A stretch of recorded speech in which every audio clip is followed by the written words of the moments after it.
అతడు ముందుగా పరిగెత్తి ఆయనను చూచుటకు ఒక మేడి చెట్టు ఎక్కాను. యేసు ఆ చోటుకు వచ్చినప్పుడు కన్నులెత్తి చూచి జక్కయ్యా త్వరగా దిగుము, నేడు నేను నీ ఇంట ఉండవలసి ఉన్నది అతనితో చెప్పగా అతడు త్వరగా దిగి సంతోషముతో ఆయనను చేర్చుకునేను. చాలు, దేవునికి మహిమ కలుగును గాక.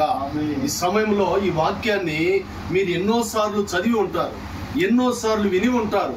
మరి ఈ యొక్క మరి సాయంత్రం సమయమునందు దేవుడు మరి ఈ మాట ద్వారా మీతో మాట్లాడమంటున్నాడు. ఇక్కడ ఒక మాటను గమనిస్తే, యేసు ప్రభు ఎవరో తెలియనటువంటి వ్యక్తి, ఇతడు ఒక గొప్ప ధనవంతుడు, ఒక బిల్ కలెక్టర్. వాస్తవంగా చెప్పాలి అంటే ఆ ప్రాంతంలో మరి అతని వంటి ధనవంతుడు మరి ఒకరును లేరు. అయితే అతనికి ఒక ఆశ కలిగింది, యేసును చూడాలి. దేవునికి స్తోత్ర. యేసును చూడాలన్న తలంపు ఎప్పుడైతే అతనిలోకి వచ్చిందో అతని జన్మ ధన్యమైనట్టు అయిందండి. అయితే ఆ గుంపులుగా కూడిన జనం ఉన్నారు కాబట్టి, అందులో అతని పొట్టివాడు కాబట్టి ఆ జనాల్లో పోలేక మరి ఆ మార్గం ఉండే యేసుప్రభు వారు వెళ్తారని విని ఆ చెట్టు అక్కడ కూర్చుంటే మరి యేసుప్రభు వారు అక్కడికి వెళ్ళిపోయి వెంటనే ఆయన చూశారంట. ఆశ్చర్యపోయి దిగమంటే అయితే త్వరగా దిగి ఎట్ట చేర్చుకున్నాడంట యేసయ్యని. ఎట్ట చేర్చుకున్నాడంట? సంతోషం. మరి సనుగుతా కాదు, గొనుగుతా కాదు, ఏమండి, సంతోషముతో యేసయ్యని ఆయన ఎంత చేర్చుకున్నాడు. అయితే అక్కడున్న చాలా మంది ఏమనుకుంటున్నారంటే, ఇతడు ఒక పాపి, ఇతడు ఒక దుష్టుడు, ఇతడు ఒక దుర్మార్గుడు. యేసు ప్రభు వారు ఆయన మానవ రూపంలో ఉండే దేవుడు అని మేము అనుకుంటే, ఇదేంది పాపిష్టుడు, ఈ పాపాత్ముడిని ఇతని ఇంటికి వెళ్తున్నారని సనుక్కుంటున్నారంట, కొనుక్కుంటున్నారంట. అయితే యేసయ్య అంటాడు, జక్కయ్య, నేను ఎంతమంది ఎన్ని నీ గురించి అనుకున్నా, నేను మాత్రం నీ ఇంటికి వస్తాను. దేవునికి స్తోత్రం కలుగును గాక. ఈ రోజు నీ ఇంట్లో అడుగు పెట్టవలసింది. దేవునికి స్తోత్రం కలుగును గాక. నా ప్రియమైన దేవుని బిడ్డలారా, ఆనాడు యేసు ప్రభు వారిని, ఆయనతో కూడా ఉన్నటువంటి శిష్యులను సంతోషంతో ఆయన చేర్చుకున్నారు. యేసయ్య ఆయన ఇంట అలా అడుగు పెట్టాడండి, అంతే. అప్పుడు జక్కయ్య నిలబడి ఏం చేసింది తెలుసా? ఇదిగో ప్రభువా. అబ్బా, ఏమంటున్నాడు? జక్కయ్య నిలబడి, ఇదిగో ప్రభువా, నా ఆస్తిలో సగము నేను మంచి పనులకు పేదవారికి ఇచ్చేస్తున్నాను. అయితే నేను ఎవని యొద్దనైనా అన్యాయముగా కంతు తీసుకుంటే వారికి 4 గంటలు కట్టిస్తాను. చప్పట్లు కొట్టి దేవుని మైపరుద్దాం. దేవునికి స్తోత్రం కలుగును గాక. అంతవరకు ఈ యొక్క ధనవంతుడైనటువంటి ఇతనికి మార్పు లేదు. అయితే యేసయ్యను చూడగోరాడు, అతని జన్మధన్యమైంది. యేసయ్యను తన ఇంటికి సంతోషంగా చేర్చుకున్నాడు. తన జన్మ ధన్యమైన మెట్టు మరొకటి ఎక్కాడు. అయితే ఇక్కడ ఒకటి ఏం చేశాడు? ఒకటి ఆస్తిలో సగభాగం ప్రభు అంటే పేదలకు ఇస్తామన్నాడు. ఆయన యొక్క పాప పరిహారార్థ నిమిత్తమై నేను ఒకంతు తీసుకుంటే 4 గంటలు చెల్లిస్తానన్నాడు. దేవునికి స్తోత్రం.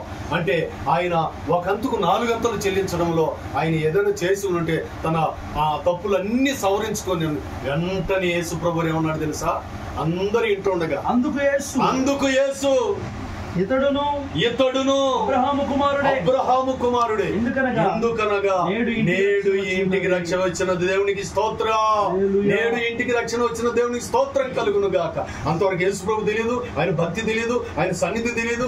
అటువంటి వ్యక్తి ఒక్కసారి యేసయ్యను తన ఇంట్లో చేర్చుకుంటే సంతోషంగా ఆయన జన్మకర్మ పాపాలు పటాపంచలైపోయాయి. ఆయన చేసిన పొరపాట్లు అంతకంతకు అమూల్యం చెల్లించాడు. అయితే ఒకటి ఆయనకి రక్షణ వచ్చింది. దేవునికి స్తోత్రం కలుగును. అబ్రహాము జాబితాలో చేర్చబడ్డాడు. ఎంత గొప్ప ధన్యత చూడండి. దీనికి అంతటికి కారణం యేసయ్యను చూడాలని ఆశ, ఆయన సంతోషంగా తన ఇంటి చేర్చుకోవడం, ఆయన కలిగిన దాంట్లో మంచి పనులు చేయడం. ప్రైజ్ ది లార్డ్, హల్లెలూయా. దేవుని పని చేసే వారికి దేవుడు ఎప్పుడు అన్యాయమో చేయడు. అన్నగారు చెప్తూ నాకు కూడా తెలుసులే, మీరు బ్రదర్, నాకు కూడా తెలుసమ్మా చాలా వరకు. అయితే అన్నగారు ఎన్నో సాక్ష్యాలు ఇస్తూ ఉంటారు. మరి ప్రతి సంవత్సరం ఈ రీతిగా క్యాలెండర్లు అయితేనేమి, ఆ దేవుని సన్నిధిని అలంకరించడం అయితేనే ఇది సామాన్యమైన విషయం కాదండి. ఎందుకంటే ఎంతో మందికి 100,000, 1,00,000, లక్షల కోట్లు ఉండొచ్చు. కానీ వాస్తవంగా చెప్పాలంటే ₹1 ఖర్చు పెట్టాలంటే 100 సార్లు ఆలోచన చేస్తుంటాం. అయితే మీకు దేవుడిచ్చిన ఒక మంచి ఆలోచన తెలుసా? ఒక్కొక్క సంవత్సరం దేవుడు ఒక్కొక్క మెట్టును దేవుడు మిమ్మల్ని ఎక్కించబోతున్నాడు. దేవునికి స్తోత్రం కలుగును గాక. ఇప్పుడు ఇక్కడ ప్రార్థన చేస్తుంటే అన్నగారికి దేవుడు కొన్ని చూపించి ఉంటాడు. అయితే నాకు చూపించిన ఒక విషయం ఏంటంటే, మిమ్మల్ని అత్యధికముగా అభివృద్ధి చేయబోతున్నాడు దేవుడు. దేవునికి స్తోత్రం కలుగును గాక. ఇప్పుడు ఎన్ని ఉన్నాయి? నీకు 2 ఫ్యాక్టరీలు ఉన్నాయి. దేవుని మహాకృపను బట్టి 3వ వరకు ప్రాక్టీని మీకు ఇవ్వబోతున్నాడు దేవుడు. కొట్టు చప్పట్లు దేవునికి మహిమ కలుగును గాక. హల్లెలూయా.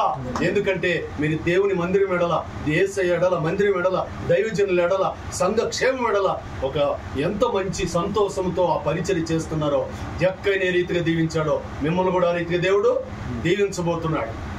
ప్రియమైన దేవుని బిడ్డ, మరి యెషయా గ్రంథం 60వ అధ్యాయంలో 5వ వచనంలో ఒక మాట ఉంటుంది. చదువుదాం. యెషయా గ్రంథము తీసుకో, మా నువ్వు కూడా బైబిల్ తీసుకో.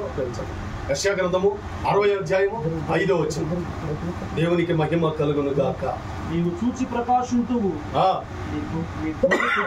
ఉప్పును సముద్ర వ్యాపారము నీ వైపు తిప్పబడును, జనముల ఐశ్వర్యము జనముల ఐశ్వర్యము నీకు. మనోహర్, దేవుని కుమారుడు మనోహర్, దేవుని కుమార్తె శ్వేత, మీ పిల్లలకి, నీ కుటుంబానికి ఈ 2025 సంవత్సరంలో నువ్వు పొందబోతున్నావు. జనముల ఐశ్వర్యమును నీకు వచ్చును. ఏ ఐశ్వర్యము? జనములు ఎటువంటి ఐశ్వర్యం పొందుతున్నారో ఆ ఐశ్వర్యం దేవుడు ఈ సంవత్సరం నీకు అధికముగా ఇవ్వబోతున్నాడు. హల్లెలూయా, హల్లెలూయా. కాబట్టి ఈ సమయంలో ప్రియమైన దేవుని బిడ్డ, ద్వితీయోపదేశకాండము మరి 11వ అధ్యాయము 24వ వచనం ప్రకారం ఇవన్నీ కూడా మేమేం పెద్ద చదువు ఉండేవాళ్ళం కాదండి. వాస్తవికంగా ఇది ప్రభు, ఆయన కృప, ఆయనే మరి నడిపిస్తూ ఉంటున్నాడు. దేవునికి స్తోత్రం కలుగునుగా. 11:24 చదివేసి నేను పెద్దలకి సమయాన్ని అప్పగించబోతున్నాను. ఒకటి, జనముల ఐశ్వర్యం నువ్వు పొందబోతున్నావు. రెండోది, నువ్వు అడుగుపెట్టు స్థలం, ప్రతి స్థలము మీదగును. కొట్టు చప్పట్లు దేవునికి మహిమ కలుగును గాక. కాబట్టి నా ప్రియమైన దేవుని బిడ్డలారా, మనోహర్, అలాగనే శ్వేత, సహోదరి శ్వేత, మీ బిడ్డలు మరి దేవుని మందిరం ఎడల, దేవుని సంఘం ఎడల, దైవజనుడెల మీరు చూపే ఒక మంచి ప్రేమ, మీరు చేసే మంచి పరిచర్య, మీరు సంతోషంగా దేవునికి ధారాళంగా చేసే విధానమును బట్టి ఆనాడు జక్కని దీవించిన దేవుడు ఈరోజు మిమ్మల్ని ఈ 2025 సంవత్సరంలో అత్యధికముగా అభివృద్ధి పొందించబోతున్నాడు. దేవునికి స్తోత్రం కలుగును గాక. జన్మల ఐశ్వర్యమును దేవుడు మీకు ఇవ్వబోతున్నాడు. దేవునికి స్తోత్రం కలుగును గాక. నువ్వు అడుగుపెట్టి స్థలము నీది కాబోతా ఉంది. దేవునికి మహిమ కలుగును గాక. అట్టి కృప ఈ యొక్క పరిశుద్ధ వాక్యం వలన మరి దేవుని కుమారుడు మా ప్రియ సహోదరుడు మరి బ్రదర్ మోహన్ కు, వారి యొక్క సతీమణి సహోదరి శ్వేత గారికి, వారి యొక్క కుమారులకు, వారి కుటుంబానికి దేవుడు అనుగ్రహించి ఆశీర్వదించి నడిపించును గాక. Amen, amen, amen. Praise the lord. Hallelujah. మోకరించండి.